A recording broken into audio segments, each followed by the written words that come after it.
या गुरु ग्रंथ साहिब की कोई वाणी निकाल कर उसमें से कुछ पुस्तक बनाकर उसका जो नित्य पाठ करना या नमाज करना, ये एक ही बात है। और इनसे क्या होगा, ज्ञान यज्ञ होता है।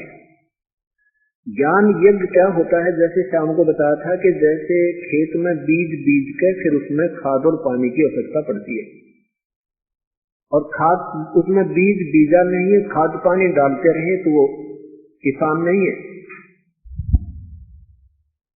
इसी प्रकार जो हम केवल ये नित्य नियम करते हैं, चाहे किसी भी वेदों के से जैसे ओम भूर्भुवः स्वः ये मंत्र करते हैं गायत्री, ये भी नित्य नियम, नमाज कहो चाहे इसको नित्य नियम कहो, नित्य पाठ कहो। इससे एक क्या होता है, तो ये ज्ञान होता है कि हम कौन हैं, कहां से आए, हमारा उद्देश्य क्या है, ये याद बनी रहती है। और फिर इन पाठों से हमें ज्ञान यज्ञ का भी पुण्य मिलता है। ऐसी 5 यज्ञ हैं। एक यज्ञ है धर्म की, दूसरी यज्ञ ध्यान, तीसरी यज्ञ हवन की, चौथी यज्ञ परिणाम और 5वीं यज्ञ ज्ञान की है। ये 5 यज्ञ हमें इस भक्ति मार्ग को सफल करने के लिए करनी होंगी, परंतु पहले वो बीज बीजना होगा सत्य नाम का। सत्य नाम रूपी बीज के फिर ये करेंगे, तब वो हमारा सत्य नाम रूपी बीज फलेगा। अगर हमने सतनाम ले लिया और ये यज्ञ नहीं की तो भी वो नहीं फलेगा, क्योंकि बीज खाद पानी बिना उभर नहीं सकता। अब देखो, कोई भी क्रिया किसी भी पवित्र धर्म में चल रही है वो व्यर्थ नहीं है, लेकिन वो सुचारू नहीं है। जैसे कोई एक बस का एक व्हील निकाल ले, एक गाड़ी का या कार का एक पहिया निकाल लिया और उसने धक्के देता फिर घुमाता है, अब कहता यही गाड़ी है, तो वो उसकी नादानी बालकपन है। हम कोई एक क्रिया कर रहे हैं, कोई व्रत कर रहा है, कोई गीता जी का पाठ से मुक्ति मान रहा है, कोई गुरु ग्रंथ साहिब की केवल नित्य उस वाणी से जपजी साहिब के पाठ से ही मुक्ति मान रहा है, कोई 5 वक्त नमाज करने से मुक्ति मान रहा है। परमात्मा कहते हैं ये तो तुम एक पहिया निकाल कर घुमाते फिर रहे हो गाड़ी का। ये सारे जोड़ जुगाड़ जुड़कर ये सारे ठीक है, ये अंग सही है, लेकिन आपने जोड़निया ना पाया इनको, तो अब ये सारे जोड़ दिए या गाड़ी पूरी बनी। ऐसे अपने सदग्रंथों में प्रमाण है। तो क्या बताते हैं कि 5 वक्त तो नमाज करें, प्रभु से प्रार्थना करते हो, हे प्रभु, नमाज यही है कि हे मालिक हमारे ऊपर मेहर रखना, आप सर्वशक्तिमान हो, आप ये कर सकते हो, नमाज यही होती है। और फिर कहते हैं दाव लगा जब मांस खा गए, तेरा गजब हुई, फिर ये क्या भक्ति हुई? ये काहे की सकुती की परमात्मा से। अब जैसे किसी सेठ के पास जाते हो और सेठ से साहूकार से आप पैसा भी मांगते हो और उसको बच्चे उसके बच्चे के गर्दन पर पैर रख रहे हो, वो कैसे आपको पैसे देगा, कैसे आपकी सुनाई करेगा? तो परमात्मा के एक जीव को मार रहे हैं और उसी के सामने अपनी सुरक्षा और अपने बच्चों की सुरक्षा की याचना कर रहे हैं। ये कौन सी समझ की बात तुम्हारी? परमात्मा कहते हैं आदरणीय गरीबदास साहेब और कबीर परमेश्वर कहते हैं कि परमेश्वर को जैसे बाप को बड़ा बेटा भी उतना प्रिय होता है और छोटा पुत्र या पुत्री वो भी उतना प्रिय होता है, ऐसे ही तुम चाहे छोटे जीव को मारो चाहे हाथी को मारो, उस भगवान के लिए एक ही जैसे आप दोषी हैं। इसलिए कोई मुर्गा बकरी गाय या तुम सुअर कुछ भी खाते हो, मर्ग तोतर चित्र आदि, ये परमात्मा के जीवों को मारकर और फिर उसी से याचना करते हो, ये बंदगी नहीं, तुम तो एक रीस कर रही हो। 5 वक्त नमाज गुजारे करें श्याम को खुन्ना और बिना बंदगी बोक बनोगे, रहो जुनून गुना, पशु जूनी में जाओगे, ये मुक्ति मार्ग नहीं है।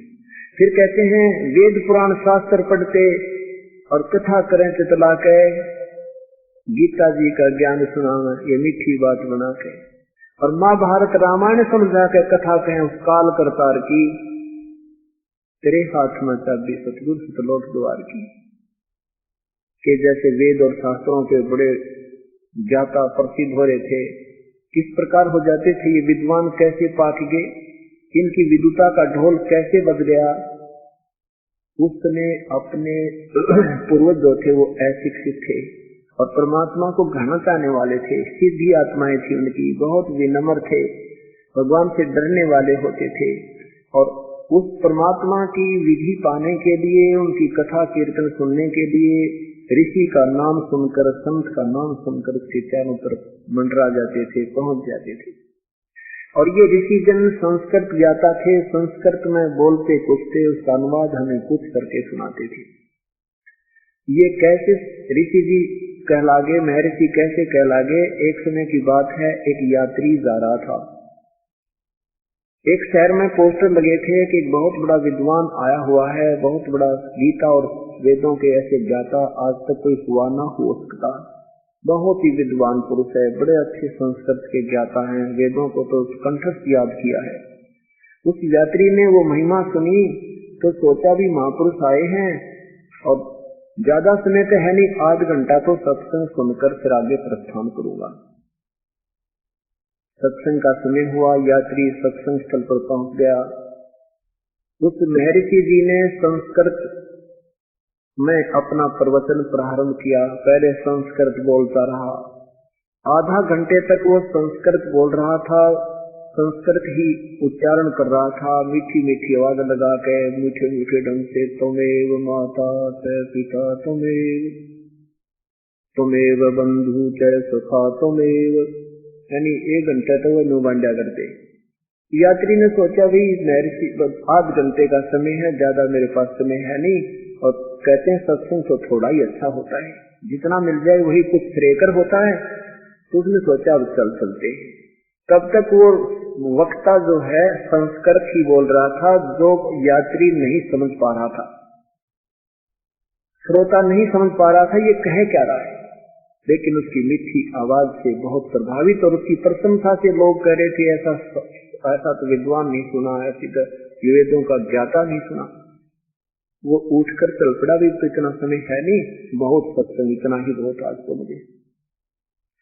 आगे वो जा रहा था, रास्ते में उसने किसी एक पाली से, एक ग्वाले से रास्ता पूछा। तो ग्वाले ने कहा कि आप कहां से आए हो यात्री, कहां जा रहे हो? यात्री ने कहा भी मैं उस गांव से आया हूं, उस गांव जा रहा हूं, और भाई यहाँ थोड़ी सी देर सत्संग भी सुनकर आया हूं। तो उस पाली ने कहा कि आजा बैठ जा यात्री, मुझे भी बता दे महापुरुष ने क्या वचन कहे, मेरा भी कल्याण हो जा। मैं जा तो सकता नहीं क्योंकि मेरे पास पशु बहुत हैं, भाई मुझे 2 बात जो सुनकर आया है तो मुझे बता दे। तो यात्री कहता है भाई ऐसा महापुरुष तो ना तो हुआ और ना हुआ, वेदों के ज्ञाता क्या कहने, भाई वो पूछो मत, क्या बताऊं। वो कहता भी मुझे भी 2 बात बता दे, मेरा भी कल्याण हो जा। यात्री कहता भाई ये तो मुझे मालूम नहीं वो क्या कह रहा था, पर ऐसा विद्वान आज तक हुआ न हुआ। अरे तेरा गसूटे बाल खरे, उस स्वयं को ये मालूम नहीं उसने क्या वचन कहे, संस्कृत बोल रहा है जो तेरी समझ में आई नहीं, फिर भी उसका प्रशंसक है। इसको कहते हैं लोक वेद। इस लोक वेद के आधार पर वो महर्षि पाक रहे थे और उनको इन सदग्रंथों का ABC का भी ज्ञान नहीं था। आज तक अगर ज्ञान होता पवित्र हिंदू धर्म में तो ये ब्रह्मा विष्णु महेश को अजर व अमर नहीं बताते। आज तक किसी को कह उठाकर देख लो, ये तो सर्वेश्वर है, महेश्वर है। और जबकि गीता जी ने कहा कि इन तीनों भगवानों की पूजा, तीनों गुणों की पूजा मूर्ख लोग करें, गीता जी में लिखा है। और खुद जो गीता बोलता भगवान वो कहता मेरी पूजा भी व्यर्थ है, वो तो परमात्मा कोई और है पूजा के योग्य, उसके लिए कोई संत आएगा, तत्वदर्शी संत बताएगा, मैं भी नहीं जानता उस परमेश्वर की भक्ति विधि को। बताओ, ये गीता जी बोल रही है और गीता जी क्या कह रही है, आज तक हिंदू पवित्र हिंदू समाज को नहीं पता। ऐसे ही अपने जो गुरु ग्रंथ साहिब, पवित्र गुरु ग्रंथ साहिब क्या बोल रहा है, ये पवित्र सिख समाज को कभी नहीं पता। और पवित्र कुरान शरीफ क्या बताना चाहती है, ये पवित्र मुसलमान समाज को बिल्कुल नहीं मालूम। और यही बात है कि आज दास सच कहता है और उन लोक वेद सुनी सुनाई बातों के आधार पर ये ऐसे अड़े बैठ के अब नहीं ये क्या जाने हमारे मजहब के बारे में। चलो उनके बारे में ना जानो, हिंदू धर्म में तो हमने 40 साल तो 38 साल तो मुझे हो गए थे वो रट्टे लगाते हैं, और फिर देखा अपने सदग्रंथ क्या बता रहे हैं, ये हमारे वक्ता क्या बता रहे हैं। तो तब दास ने प्रार्थना की परमात्मा से, भगवान ये तो सारा संसार बुला पड़ा है, आप ही के बच्चे हैं, आप ही की आत्मा है, और ये काल के दूत हमें उलझाए बैठे हैं। तो परमेश्वर ने इस दास को हिम्मत दी यह सच कहने की, और आज ये कड़वी सच, ये कुनीन समाज को सुहागी। आज ये कुनीन अच्छी लगने लगी, सब खाने की चेष्टा कर रहे हैं, समाचार पत्रों को पढ़ रहे हैं। ठीक है, एक आधा स्वार्थी तो उछले कूदे भी है, ऐसा नहीं वैसा नहीं, तो उसको कहते तो एक बार देख तो दो अपनी पुस्तकों को उठाकर। जब वो देखता है तो दूसरे भी कह देते हैं सच है, इसमें क्यों क्या क्या कर रहा है तू, पता आप ही की पुस्तक है, आप ही के प्रश्न नंबर लिखे हैं, अभी नहीं मानोगे तो फिर बाढ़ में पड़ो। तो अब ये समय आ गया है जो हम उस परम पिता को पहचानेंगे और सतमार्ग पर लगेंगे, आत्म कल्याण होगा, पूरा विश्व एक होगा। तो क्या बताते हैं कि वेद पुराण शास्त्र पढ़ते, कथा करें चितला के, और गीता जी की का ज्ञान सुनाओ ये मीठी बात बना के, महाभारत रामायण समझा के, और कथा करो काल करतार की, तेरे हाथ में चाबी सतगुरु सतलोक द्वार की। अब क्या बताते हैं, तीर्थ व्रत साधना करते आशा चारों धाम की, और करोड़ यज्ञ अश्वमेघ करे, न जाने महिमा सत्य नाम की, और नाम बिना बेकाम की ये संपत्ति संसार की। पहले ये तीर्थ व्रत और ये धामों की यात्राएं व्यर्थ, और फिर केवल यज्ञ करना, यज्ञ से कोई और लाभ होता है जब तक उसमें सतनाम साथ नहीं होगा। जैसे खेत में आप वैसे पानी खाद डालते रहो तो कुछ तो होगा ही होगा, उसमें झाड़ जंखाड़ अड़ंगा वो तो खूब होगा, पशु चरने का चारा हो जाएगा, पर तुम भूखे मरोगे। ऐसे ही ये केवल यज्ञ आदि करने से, नित्य पाठ आदि करने से एक लाभ तो है, लेकिन वो पूर्ण लाभ नहीं है। उस पूर्ण लाभ लेने के लिए हमने सतनाम रूपी बीज बीज कर फिर ये क्रियाएं सारी करनी है, तब ये जीव भरा होगा।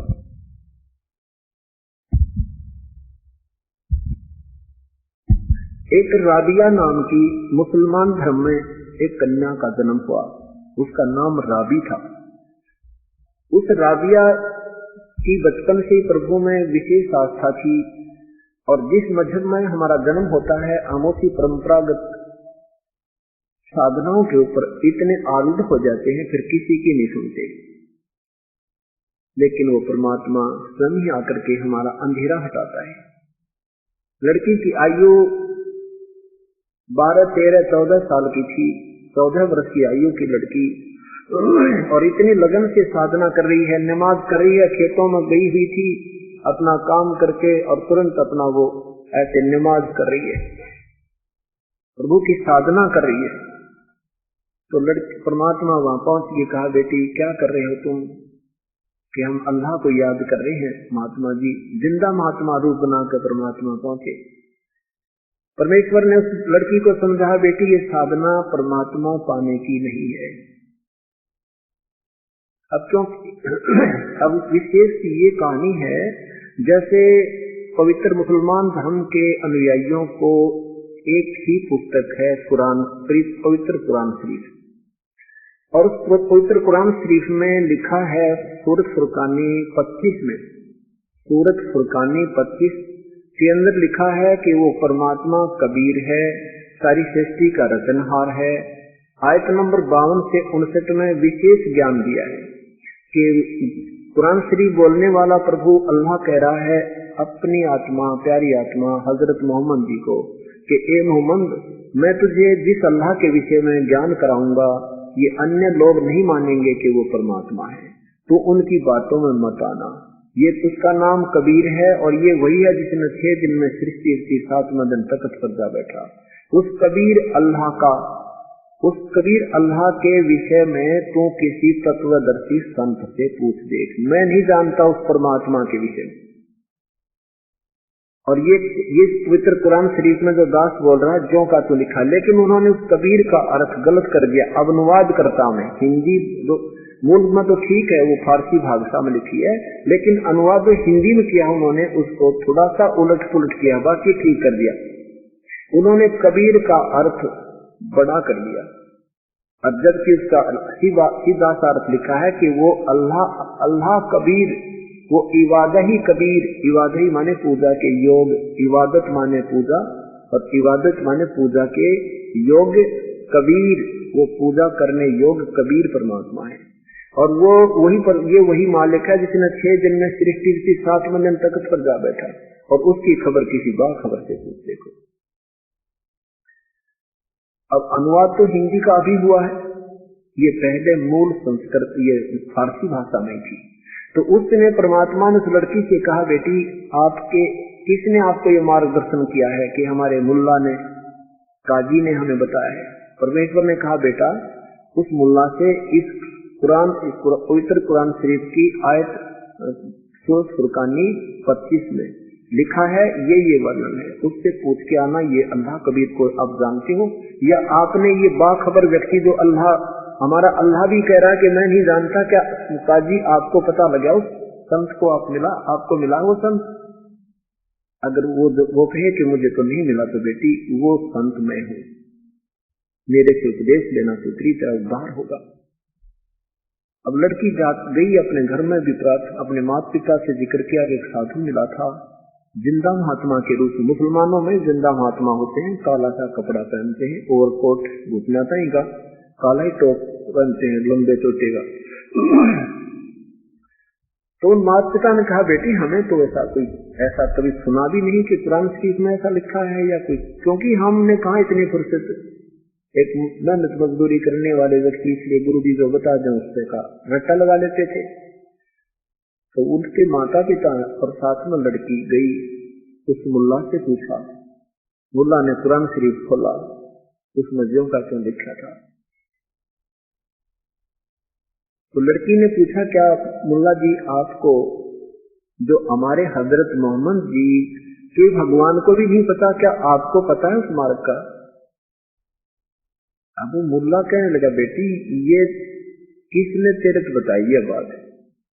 उसने, लड़की ने कहा, महाराज जी मुझे एक संत मिले थे और अपने मुसलमान धर्म के ही थे, वो फक्कड़ फकीर थे, उन्होंने बताया। वो काजी मुल्ला ने हाँ कही ना कही और कुरान शरीफ रख के एक तरफ रख दी। बेटी जैसे हमको तो भक्ति कर अपने हिसाब से, और कोई काफिर होगा वो उनकी बातों में नहीं आना है। अब दिन की दाल ना गलती तो और क्या करे, हुआ भाई बोलेंगे। लड़की समझ गई, अब ये जवाब नहीं मेरे प्रश्न का। कुछ कल्याण होता, कुछ रजा मालिक की होती है। वो लड़की अगले दिन वहां खेतों में काम कर रहे थे, उनके माता पिता भी परमात्मा आए। माता पिता ने तो नहीं माना, पर लड़की का पक्की बच गई। माता पिता तो समाज के डर से लालो किसी तरह लगाओ, वो नहीं माने, पर उस लड़की को यह बात पक्की यकीन होगी और कहा, गुरुदेव आप मुझे उपदेश दो, मैं आपकी बेटी भजन करूंगी। लड़की को परमात्मा ने पूरी कथा सुनाई, पूरी सारी सृष्टि रचना बताई और फिर वो ज्ञान दिया, बेटी ये नाम जपा कर, तुम हिंदू मुसलमान कोई अलग नहीं है, तुम एक परमात्मा की संतान हो। ये तो काल में डिवाइड कर दिया तुम्हें आपस में खेचातानी कराने के लिए। द्वापर तक कोई धर्म नहीं था, कोई मजहब नहीं था, एक ही तरह की भक्ति करते थे। आज जैसे घना झंझट था ये मिटा हुआ था। अब कलयुग में सब जीव पार हो सकते हैं, इसलिए काल में पहले सतर्कता बरत ली, हमें डिवाइड कर दिया। 1 2 4 5 6 को 10 धर्म बना दिए और एक दूसरे की मानने को ना जाए, 19-21 कह देते, मरण मारना चाह रहे। तो ये काल का जाल है। जब जिन महापुरुषों को जब ज्ञान हुआ, उन्होंने ये मजहब की दीवारें तोड़ डाली और समझाने की चेष्टा की कि हम दो नहीं है, हम एक पिता की संतान है। आज कोई पवित्र हिंदू धर्म में जन्मा है, उसकी मृत्यु के उपरांत वो पवित्र मुसलमान धर्म में भी जन्म देगा, क्योंकि हमारे पूर्वज पहले एक थे, हमारे रले मिले संस्कार है। ऐसे ही वो आत्मा एक दूसरे में आदान प्रदान होती रहेगी। आज हम हिंदू बनकर अपने आप को श्रेष्ठ मानते हैं, फिर मुसलमान पूजा को और उस क्रिया को हम श्रेष्ठ मानेंगे। ये हमारी अल्प बुद्धि का ही एक कारण है। लड़की ने 4 वर्ष तक परमात्मा की दी हुई साधना खूब डट कर करी, लेकिन फिर भी ये समाज विचलित कर ही डालता है। लड़की जवान हुई, शादी का समय आया। लड़की ने फैसला दे दिया अपने माता पिता को कि मैं शादी नहीं कराऊंगी, मैं तो अल्लाह पाऊंगी। मैं तो अल्लाह पाऊंगी जो कुरान शरीफ में लिखा है कि वो सर्व सुखदाई है, वो पाप विनाशक है, और उस अल्लाह का के विषय में बताने वाला मुझे संत मिल गया है। अब एक से बात करी, दूसरे से करी, सब कहे बेटी तेरा कोई भ्रम ना है, वैसे कोई भ्रमी हुई आत्मा तुझे मिल गई है, वो झूठ बोल रहा है, इतना मुसलमान समाज साधना करा, क्या ये पागल थोड़ा ही है, तू एक सच्ची है क्या? अब इतने जने तो एक को विचलित कर ही देते हैं। उस लड़की ने शादी ना करने का फैसला कर दिया। माता पिता को चिंता होगी, रो रहे हैं, जवान लड़की होगी, शादी नहीं करा रही है, बहुत कुछ कहा पर नहीं मान रही है। अंत में माता पिता ने कह दिया बेटी अगर या तो तू रहेगी या हम रहेंगे, तू शादी नहीं कराएगी तो हम आत्महत्या करेंगे। लड़की ने सोचा ये भी एक पाप लगेगा। कहा ठीक है माता पिता जैसे आप कहोगे मुझे स्वीकार है। लड़की की शादी एक बहुत अच्छे अधिकारी का होगी, बहुत बड़े अफसर का होगी। वो बहुत ही नेक आत्मा का था, प्रभु से डरने वाला था, प्रभु को चाहने वाला था। शादी हुई तो लड़की ने जाके अपने पति से कही कि मैं आपसे एक अर्ज करती हूँ, एक प्रार्थना करती हूँ। उसने कहा कि बोलो क्या बात है? कि मैं संतान उत्पत्ति नहीं करूंगी, ये मेरा अटल फैसला है, और यदि आप मेरी बात को नहीं मानोगे तो मैं आत्महत्या करूंगी। अब उस पुण्यात्मा ने कहा कि राबिया मैंने तेरे से कोई जबरदस्ती नहीं किया, आपने निकाह स्वीकार किया तो मैंने आप मेरे से शादी हुई, या तो वहां मना कर देते आप। राबिया ने कहा जी वहां मेरी कोई मजबूरी थी, मैंने वहां भी मना किया था, मेरे माता पिता की समाज की दृष्टिकोण से बहुत मजबूरी बन गई, उन्होंने सुसाइड करना चाहा, इसलिए मैंने स्वीकृति दे दी। अब मेरा यह फैसला है कि मैं गृहस्थ नहीं करूंगी, मैं बच्चे उत्पन्न नहीं करूंगी, मैं परमात्मा को प्राप्त करूंगी, अपनी साधना करूंगी। ये तो असंख्य जन्मों का झंझट है, ना जाने कितनी बार ये बालक पैदा हो लिए, कितनी बार हम मर लिए। ये तो मेरे को ज्ञान एक संत ने ऐसा करा दिया। अब उसका पति कहने लगा राबिया जैसे तुम्हारा समाज है ऐसा हमारा भी समाज है, और एक बात है ठीक है मैं तेरे को जोर जबरदस्ती नहीं करूंगा, मेरी भी एक शर्त है तेरे से। हाँ जी बोलो।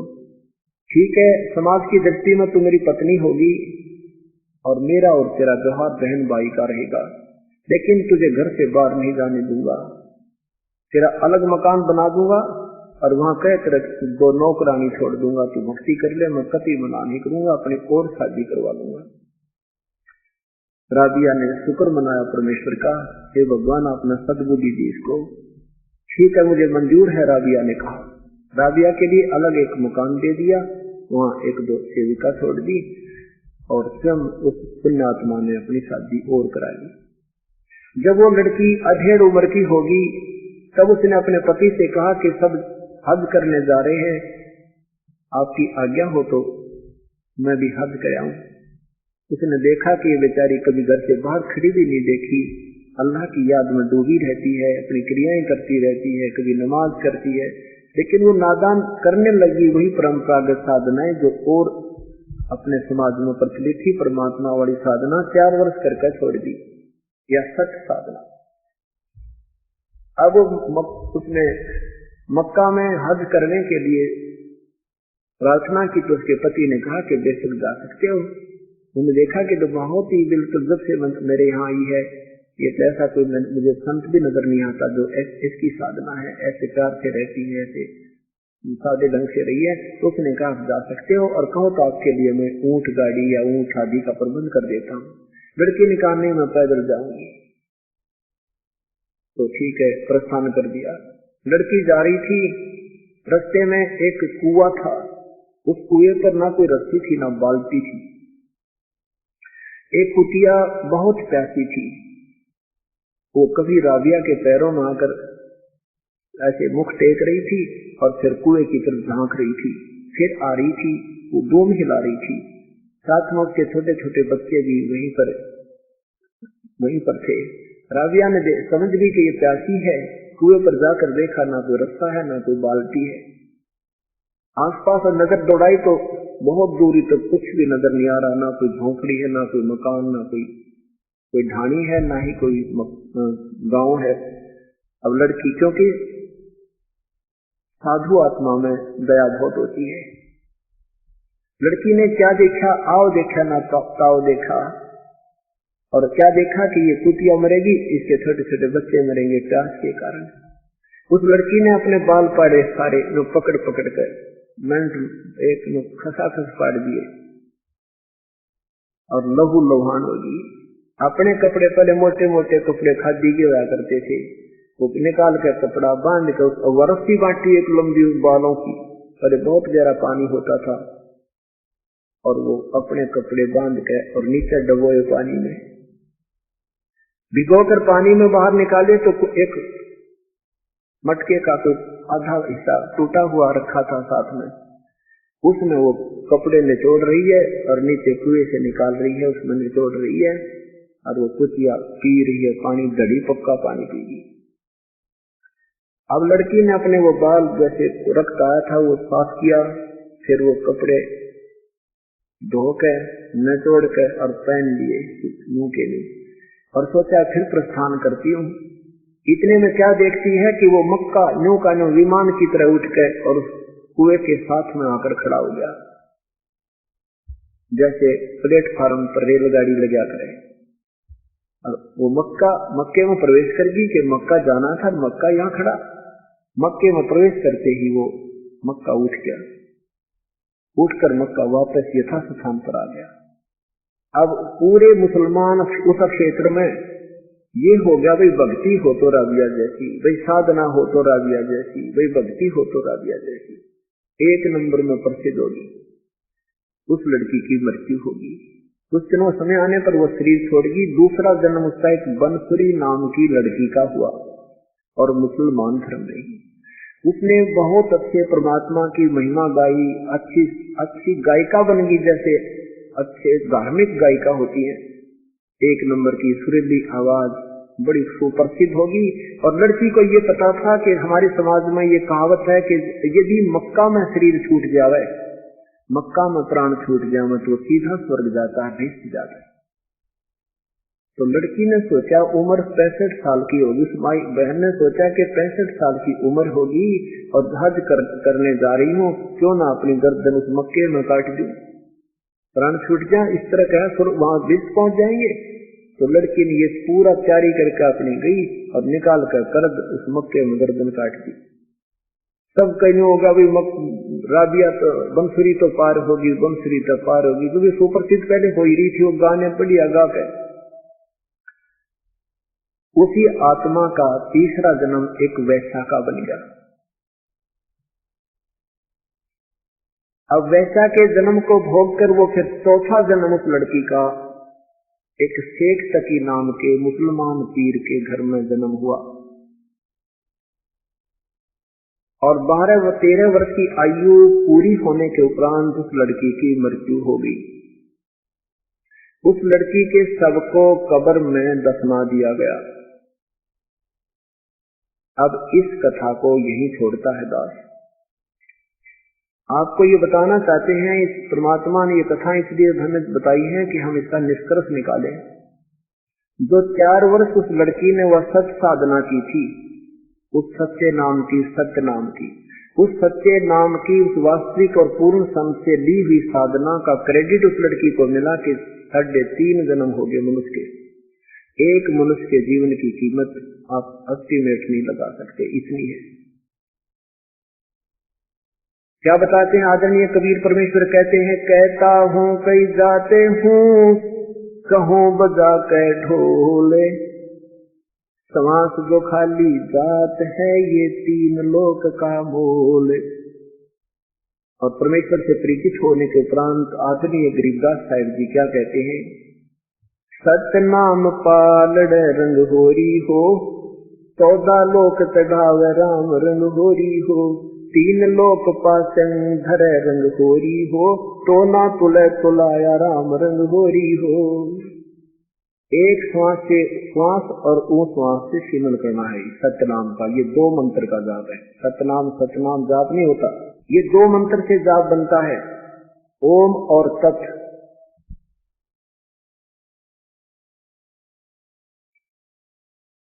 ओम के साथ साथ मिलकर के ये सतनाम बनता है। इस सतनाम का अधिकारी संत से लेकर अनधिकारी से लेकर या स्वयं किसी पुस्तक में पढ़कर जाप करने से भी व्यर्थ है। जैसे एक अपॉइंटिंग अथॉरिटी होती है, गवर्नमेंट की तरफ से चेयरमैन होता है सेस बोर्ड का, और वो साइन करे अपॉइंटमेंट लेटर पे तो उसकी अपॉइंटमेंट मान्य होती है और सरकार लाभ देती है। एक वही 4 लाइन लिखकर कोई दूसरा दस्तखत कर देवे, जो कि तो ही लिख देगा, कोई दिक्कत नहीं, लेकिन वो यूजलेस होती है। ऐसे अनधिकारी से लिया हुआ मंत्र भी व्यर्थ होता है, चाहे बेशक ज्यों का त्यों और सारा ज्ञान ज्यों का त्यों आपको कोई बता भी देवे। अब क्या बताया है कि एक श्वास की कीमत सतनाम की पूर्ण समझ से लेने के उपरांत इतनी वैल्यू हो जाती है उस सतनाम की, उस नाम के श्वास की कीमत, कि ये यहाँ के एक ब्रह्मांड के ये 14 लोक भवन और तीनों लोक एक पालड़े में रख दे और उस एक सतनाम के श्वास की कीमत एक तराजू के दूसरे पालड़े में रख दे, कहते तो भी वो सतनाम के जाप का पालड़ा भारी रहेगा। तो इतना एक तब आपको मनुष्य मिलता है जब आपके इतने पुण्य कभी हो चुके हो, और उसके कारण आपको ये 10 वर्ष या 20 वर्ष 50 वर्ष 60 वर्ष 70 वर्ष मिले, और ये सच साधना ना करने से व्यर्थ जाते हैं, फिर ये बहुत भयंकर मार पड़ती है। तो क्या बताना चाहे कि 4 वर्ष की साधना में उस पुण्यात्मा ने वो क्रेडिट तो मिल रहा था, भक्ति में लगन थी उस 4 साल की साधना से, और वो ये सोच रही थी कि मैं जो ये साधना करूं अपने परंपरागत धर्म की, इससे मुझे लाभ हो रहा है। ये दास पहले हनुमान जी का पुजारी था, श्री कृष्ण जी में अटूट श्रद्धा थी, परंपरागत साधना बाबा श्याम जी की भी करते थे, हनुमान जी का मंगलवार का व्रत भी रखता था, और घर में सारा सुख था, कोई दिक्कत नहीं थी। नौकरी लग गई, फिर बच्चे हो गए, लड़के हो गए, लड़कियां हुई, यूं सोचा करता मैं मेरे बजरंग बली ने ठाठ कर दी, मेरे कृष्ण भगवान ने मौज मचा दी। अब क्योंकि हम ज्ञान नहीं था, अब पता चला ये तो अपने पिछले जन्म की वो संचित कमाई केवल प्रारब्ध मिल रहा था। ना श्री कृष्ण जी कुछ कर सकते थे, ना ही हनुमान जी कुछ कर सकते थे, और हमें जो कुछ भी लड़का होता था खुशी मनाते थे, श्री कृष्ण जी के गुण गाते थे।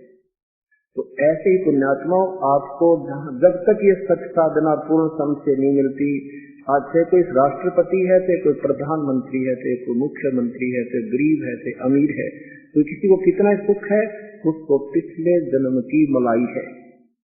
अब वर्तमान में जब मानेंगे, जब आपका ये सही साधना यही होगी और पूर्ण समझ से होगी, तो आपका आगे चार्जर ठीक है, ये तो या बैटरी पहले की चार्ज आपकी पहले से बैटरी चार्ज हुई और फिर चार्जर ना भी लगावा तो भी पंखे चले, इन्वर्टर हैं और बल्ब भी जगते हैं, लेकिन वो फिर एक कदम डिस्चार्ज हो जाती है जब तक उसको दोबारा चार्जर ठीक ना लगेगा।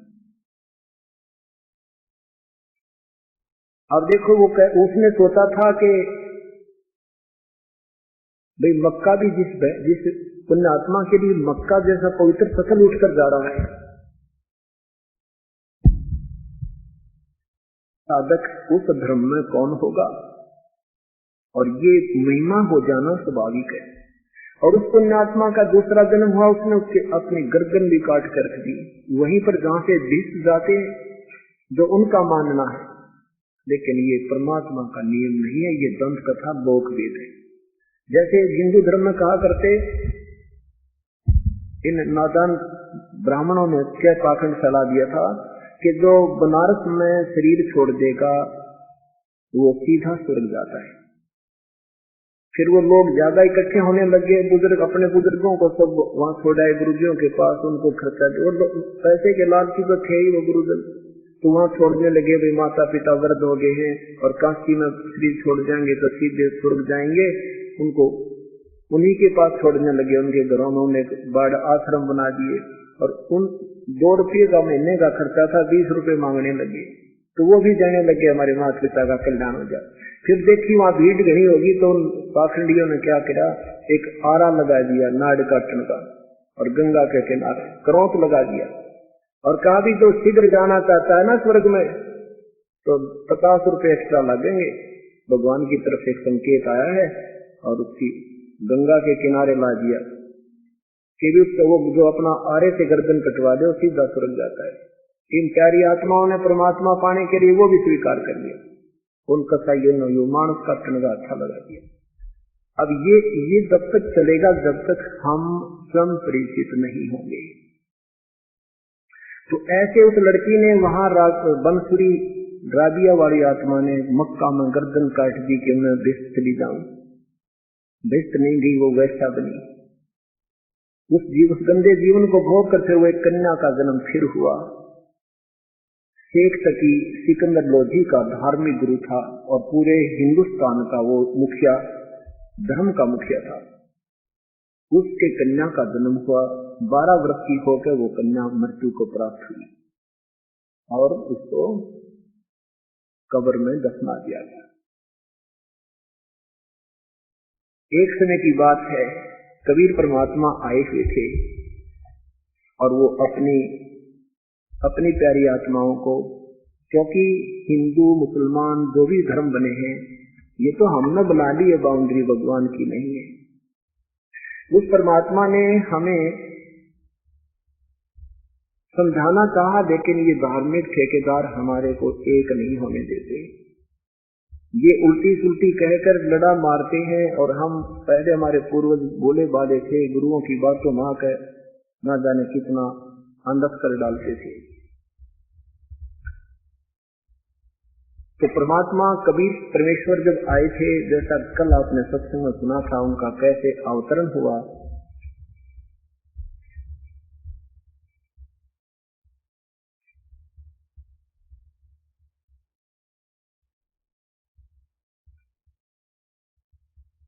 उनका कैसे अवतरण हुआ, तो परमात्मा हम समझाया करते थे। कल भी आपको समझाया था कि क्या बताते हैं, कोई एक है हमारा राम बड़ा है, कोई कहे हमारा राम बड़ा है, कोई कहे खुदाई रे, कोई कहे ईसा मसीह बड़ा, ये बाटा रहे लगाई रे। परमात्मा कहते हैं कि कोई तो कहता है हमारा राम बड़ा है, कोई कहता ईसा मसीह बड़ा है, कोई कहे हमारा खुदा बड़ा है। न भाई बाटा ला बैठे, भगवान तो एक ही है, वो बड़ा ना छोटा, वो एक ही है, जो कुछ भी जैसा भी है। उससे हम परिचित नहीं है, इसलिए हमें ये अपने अपनी बाउंड्री बांध ली। तो क्या बताते थे परमात्मा कि तुम भक्ति करो और नादाना साथ में खून करो, हिंदू भी शराब पीवे मांस खावे, ये भक्ति के लक्षण है तुम्हारे, क्यों डकोसला करते हो। तो क्या बताते थे कबीर परमात्मा, काफर कुफर करें बद फैला, इस खाने से हो मन मैला। तुम जो एक मांसाहार करते हो, पहले हिंदू मांस नहीं खाते थे, हिंदू समाज मांस नहीं खाता था, हिंदुओं के गुरु खाते थे। ये पांडे खाया करते, मछली भी खाया करते, मुर्गे की गांठ नींद कर लुकमा खाया करते और शराब की भी गोटी लाया करते। लेकिन हिंदू समाज नहीं खाता था बिल्कुल भी, और ना ही मुसलमान समाज बिल्कुल मांस और शराब को छूता नहीं था, ना तम्बाकू पिया करता। हजरत मोहम्मद जी ने कभी कोई कुर्बानी का नहीं संकेत किया और नहीं वो मांस खाते थे, ना वो शराब, तो मतलब ही नहीं। ऐसे पवित्र सिख धर्म में बिल्कुल भी मांस और शराब का नाम नहीं था, तम्बाकू तक भी नहीं छूते थे। अब देख लो कितनी बिजली गिरती जा रही है, डेली रोज सत्र गिर रहा है हमारा। और धार्मिक धर्म तो हम मानते हैं पक्का, लेकिन धार्मिकता का नाम नहीं रहा। अब ये इसलिए हम बहुत नीचे गिरते जा रहे हैं। अब इसको ज्ञान से समाधान किया जाएगा। परम संत विनय या दात ऊपर ने उठा नहीं करती। आज संतों की कमी नहीं, श्रोताओं की, शिष्यों की कमी नहीं, और नैतिकता का गिरावट में भी कोई कमी नहीं। अब ये जो मार्ग चला, इसमें देखना आप 10 साल के बाद आपको दिखाऊंगा कितना उद्धार होगा समाज का। इस दास का पहला नियम है कि जो हमारे नियम निभाए तो उससे ले लेना, नहीं तो कोई फायदा नहीं है नाम लेने का। और ये सारे नियम निभाते हुए आपका अपनी क्रिया कीजिए, आपके घर में वो होंगे आप सोच भी नहीं सकते। आपको स्वप्न में भी बीड़ी शराब मांस आपको याद नहीं आओगी जिस दिन समर्पण कर दोगे मालिक। लाखों की संख्या में ऐसे चैन समोक कर सिगरेटों के और समेट तक पीने वाले, फीम तक खाने वाले आज त्याग कर ऋषि जीवन जी रहे। शराब पीने वाले डेली ड्रिंकर जमा चैंपियन हो रहे थे, घर उजाड़े बैठे थे अपने, आज वो कहते हमें नफरत है शराब तमाकू है। क्योंकि परमात्मा जब साथ देगा और ये भक्ति अंदर प्रवेश होगी तो आपको धूमे से भी नफरत हो जाएगी। ये सत्य ज्ञान और सत शक्ति, सत भक्ति और सत शक्ति का ज्ञान है। तो क्या बताते हैं, काफर कुफर करें बद फैला, बद फैल माने बुरे कर्म, शराब पीना, मांस खाना, चोरी करना, ठगी करना, जारी करना। तो कहते हैं काफर कुफर करें बद फैला, इस मांस खाने से हो मन मैला।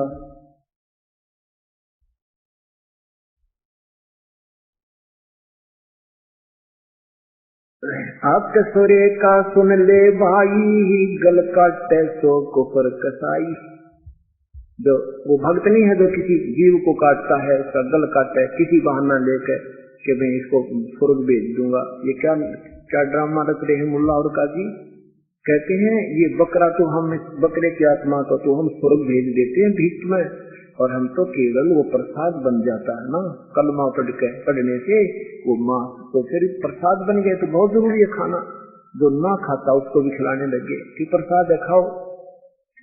एक बहन अपनी बहन को नाम दिलाने आई दास से, और वो पहले किसी दूसरे इसे धन सतगुरु का नाम ले रही थी, उसकी बहन, और नाम लिए न 4-5 वर्ष हुए थे उस लड़की ने। फिर वो काफी दुख साफ पर आए तो उसकी बहन ने हमारे से उपदेश ले रखा था, बड़े वाली ने। तो अपनी बहन को समझा बुझा कर लाई, कुछ या उल्टी पट्टी पढ़ा रखी है, वे गुरु नहीं त्यागना चाहिए, पाप लगे। परमात्मा कहते हैं झूठे गुरु के लीतर मारे, इन्हें तुरंत त्याग दे। झूठे गुरु को त्याग जरा ना लावे देर, तुरंत त्याग दे इनको। तो वो लड़की समझा बुझा कर अपनी बहन को लाई। मैंने पता था कि कहां से नाम ले रखा था तूने, उसने कहा जी धन सतगुरु थे। वो बोला वे तो बीड़ी पीती होगी। मैं बोली जी पहले इतना पिया करती, नाम लेने पास से पेन लाई। तेरा गजब हो, ये नाम लेने की बात तो बेकार त्यागने चाहिए, फिर क्यों मरी तुम। मैं बोली जी मैं इतना पिया करती, पर वो गांव में शब्द गाया करती है वो, और फिर वो बीड़ी का प्रसाद देती है। डरनो कही ये पी ले, नहीं तो प्रसाद है ना। मैं तो फिर वो पीने लाएगी है तेरे छूटे वाग खरे। विकार कम कहाँ, ये तो बढ़ रहे हैं।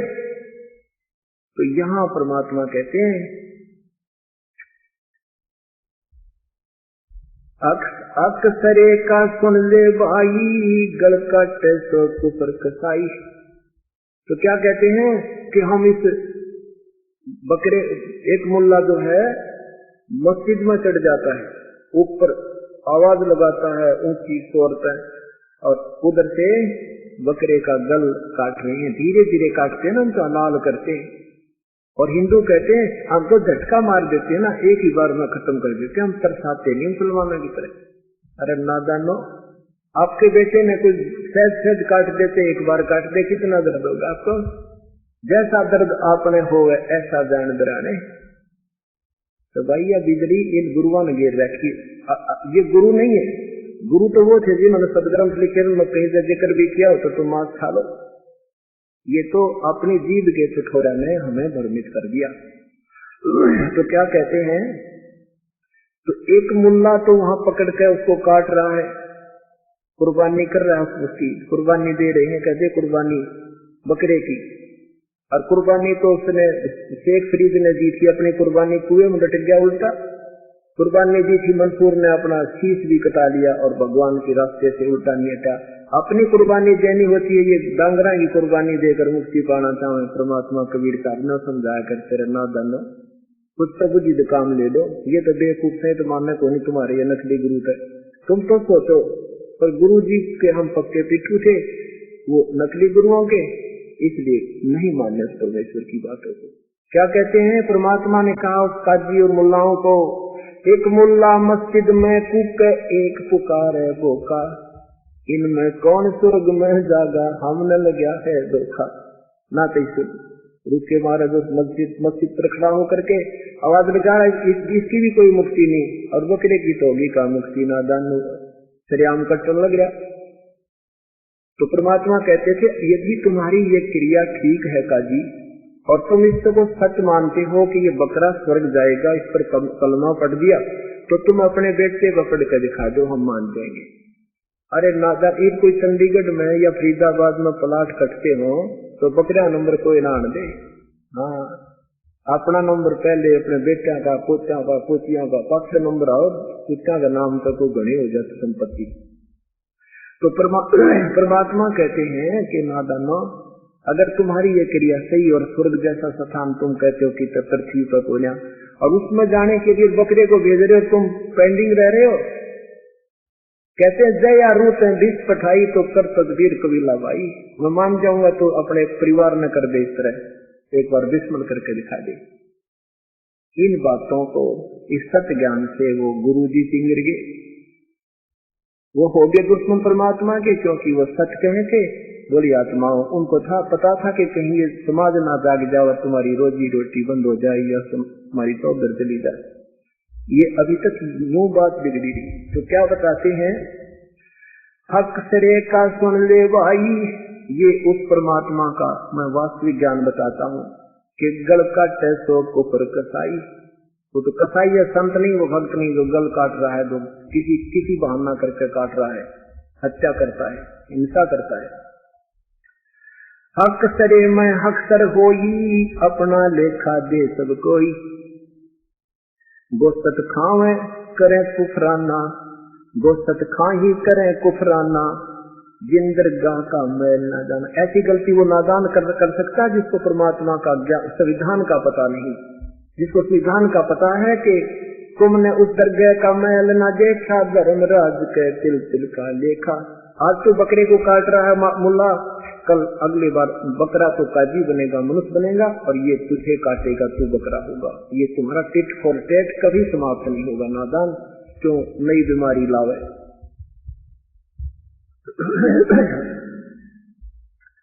तीसों रोजे करे,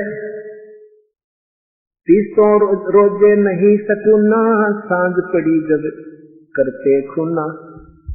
खूनी खालक को नहीं भावे है, काजी मुल्ला मुर्गी खावे। अरे खूनी भगवान को नहीं अच्छा लगता, और तुम काजी और मुल्ला ही खान लग रहे, आम पब्लिक का क्या होगा। उस मुर्गी का होगा खोज, साथी खूनी खून न कीजिए। आत्मघात प्राण गरीबदास दरगाह में, अदला बदला जान।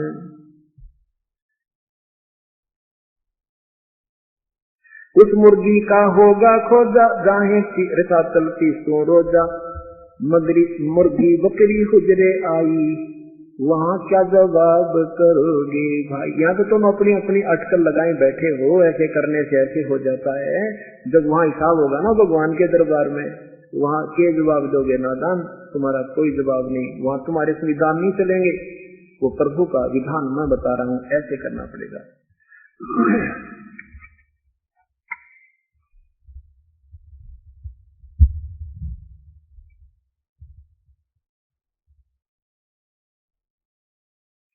क्या बताते हैं, आदि खाना खूब है, ये पैसा भी है गंदे।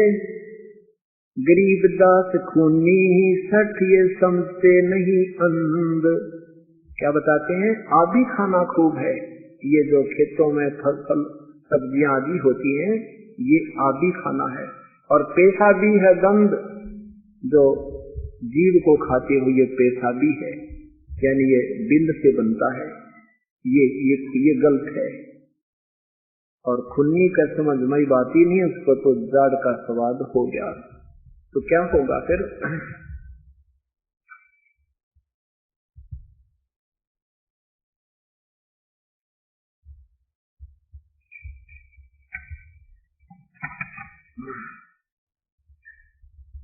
अनगिन खून किए हैं खूनी, कोटों जीव सताए मौनी। तो बेचारा बकरा बोल नहीं सकता, विवश है, उसकी तो पकड़ का हाथ पैर तुमने काट डाला। और किसी तगड़े व्यक्ति ने काट के दिखाओ, तुम पता लगे तुम किसी मुल्ला हो, या अपने बच्चे को काट के दिखाओ, ने क्यों ऐसा जुल्म करे हो। ऐसे ही परमात्मा दोनों धर्मों के विषय में कहते हैं, कैसा दीन दुआ किस करते, उसका डर से तुम नहीं डरते। ज्ञान हमरा ज्ञान गुर जगत पीरा, हमको मुर्शिद मिले कबीरा।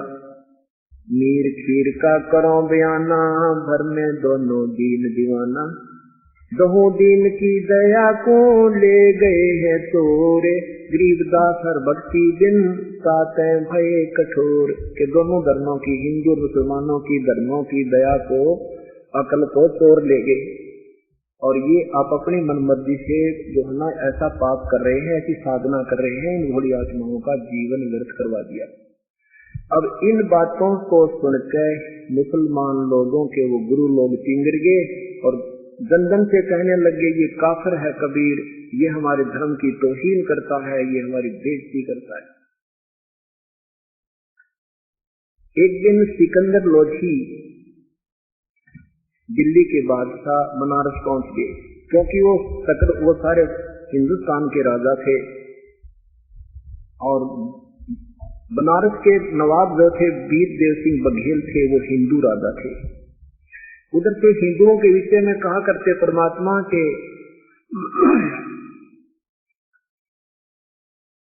हिंदुओं के विषय में कहा करते परमात्मा के तुम, गीता जी में लिखा है कि भूत पूजने वाले भूत बनेंगे, पितर पूजने वाले पितर बनेंगे, देवताओं की पूजा नहीं करनी चाहिए, मूर्ख लोग करते हैं। तो इस बात से वो हिंदुओं के गुरु चिंगर गए, वो उनसे बहुत विरुद्ध हो गए कि ये तो कहता है श्राद्ध भी मत निकालो, ये कहता है देवी देवता भी मत पूजो, ये काफिर है, ये तो मुसलमान है, हमारे हिंदू धर्म की तौहीन करता है। ऐसे ही उसने वीरदेव सिंह बघेल को शिकायत हुई थी। वीरदेव सिंह बघेल परमात्मा की शक्ति से और तत्व ज्ञान से प्रेरित होकर उस राजा ने भी नाम ले लिया था कबीर परमेश्वर का। तो हिंदुओं की तो दाल वहां गल नहीं रही थी, क्योंकि राजा ही परमेश्वर का शख्स हो गया था बनारस का। और मुसलमानों की वो सुन नहीं रहा था और हिंदुओं की भी नहीं सुन रहा था, क्योंकि स्वयं परिचित हो गया था कि कबीर साहब गलत नहीं कह रहे, ये सब ग्रंथ अनुसार बता रहे। एक दिन सिकंदर लोधी दिल्ली के बादशाह उस नवाब के वहां पहुंच गए, अपने राजकाज की देखते हैं और शिकायत सुनते हैं कि कोई राजा ही तो मेरा कोई बगावत नहीं कर रहा है, या कोई वो राजा ठीक, छोटा नवाब ठीक शासन कर रहा है कि नहीं कर रहा है। कंप्लेंट सुनने के लिए वो जाया करते थे। जब पता चला बनारस के मुसलमान पीरों ने सारा समाज इकट्ठा कर लिया, मुसलमान के आज राजा बादशाह आए हैं, हम अपनी कंप्लेंट करेंगे। अब हजारों की संख्या में मुसलमान लोग वहां पहुंच गए सिकंदर लोधी के पास रेस्ट हाउस में। अब उन्होंने कहा, एक सिकंदर लोधी ने पूछा भी इतना जन समूह कैसे आया है, तो ज्ञान हुआ कि आपसे मिलना चाहते हैं, कोई कंप्लेंट है इनकी, कोई शिकायत है। 5-6 व्यक्ति मुखिया अंदर दरबार में बुला लिए। उन्होंने कहा जी एक यहाँ कबीर नाम का काफिर है, वो हमारे मुसलमान धर्म की बहुत बेइज्जती करता है, उन्हें हमारा नाक में दम कर दिया है, और ये वीरदेव सिंह बघेल उनका शिष्य है, हिंदू राजा, ये हमारी सुनता नहीं है। और वो कहता मैं स्वयं अल्लाह हूं, मैं खुदा हूं, मैं खुद परमात्मा आया हूं, मैं सतपुरुष हूं। अब इतने जनसमूह के सामने राजा की और फिर एक मजहब का सवाल आ गया। उसने कहा लाओ उसको पकड़कर।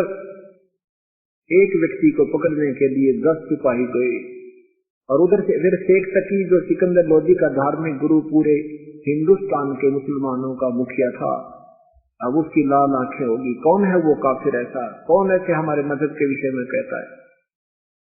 अब शेख तकी ने बागडोर संभाल ली। शेख तकी ने कहा लाओ पकड़ जाए परमात्मा को, और बाहर सरेआम दुनिया देख रही थी। वहीं राजा ने मैदान में, वहां राजा भी पहुंच गए और दर्शक भी खड़े हो गए और कहा कि एक गौ लाओ काट करती, अपने आप को अल्लाह कहता है ना। हमारे हजरत मोहम्मद जी ने एक गौ मारकर जीवित की थी, अगर तू अल्लाह की शक्ति या पैगंबर भी है तो गौ को जीवित कर देना, हम बिस्मिल करेंगे।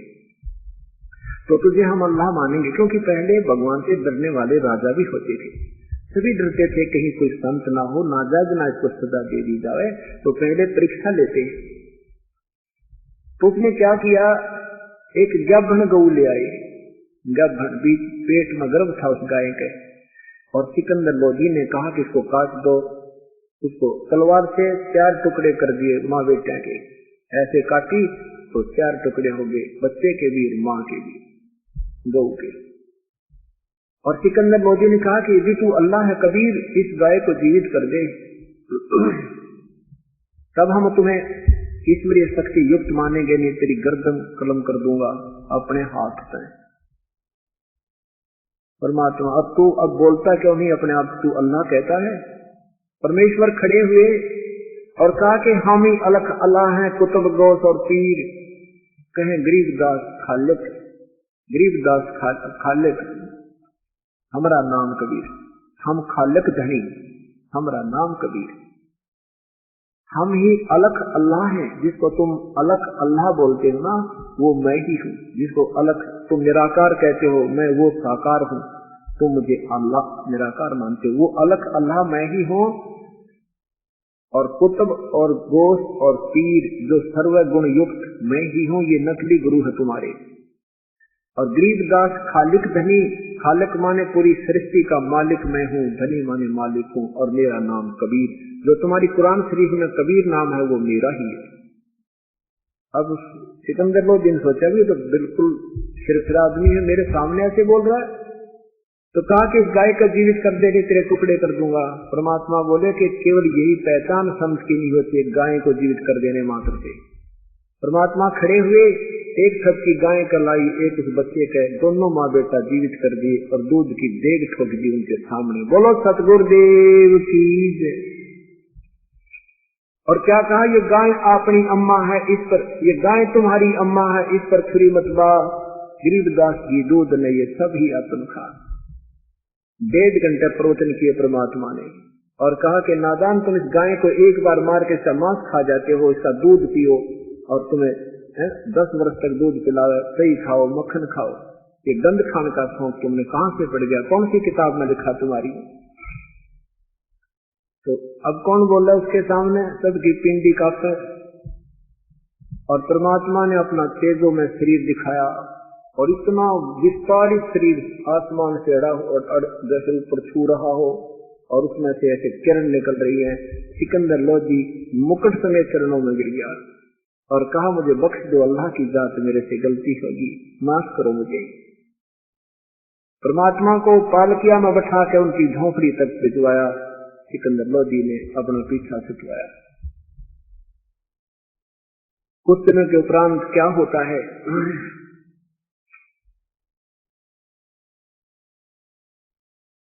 कुछ दिनों के उपरांत क्या होता है कि सिकंदर लोधी को एक भयंकर असाध्य रोग हो गया। एक जलन का रोग इतना भयंकर हो गया कि वो चिल्ला रहा है, हाहाकार मचा रहा है, दिन रात तड़प रहा है, क्योंकि दुष्कर्मों के कारण जीव को दुख होता है। उसने अपने सारे जंतर मंतर करवा लिए, शेख तकी ने भी सब जंतर मंतर कर लिए, और साथ में हिंदू या मुसलमानों के जहां भी कोई संत महापुरुष थे उनसे भी अपने दुख निवारण की याचना कर दी। वैद एक से एक बढ़िया श्रोत्री वैद बुला लिए, उनको मुंह मांगा, इनाम बोल दिया, मुझे स्वस्थ कर दो। मरता क्या नहीं करता, पर सब निष्काम हुए, सब निष्फल रहे। ऐसे राजा भुगत रहा है। एक व्यक्ति किसी ने संकेत कर दिया कि एक संत है बनारस में, और उसकी कृपा हो जाए तो आपका रोग मुक्त हो सकता है। अब वहां राजा कहते मरता क्या नहीं करता। बनारस में वो सिकंदर लोधी फिर पहुंच गया, सैनिक साथ में बॉडीगार्ड हाथी पर बैठकर पहुंचा। वहां का नवाब वीरदेव सिंह बघेल थे, उनसे पहले सूचना दे दी कि राजा आ रहे हैं। उसने सारी व्यवस्था खाने और पीने की, रेस्ट हाउस में कर दी।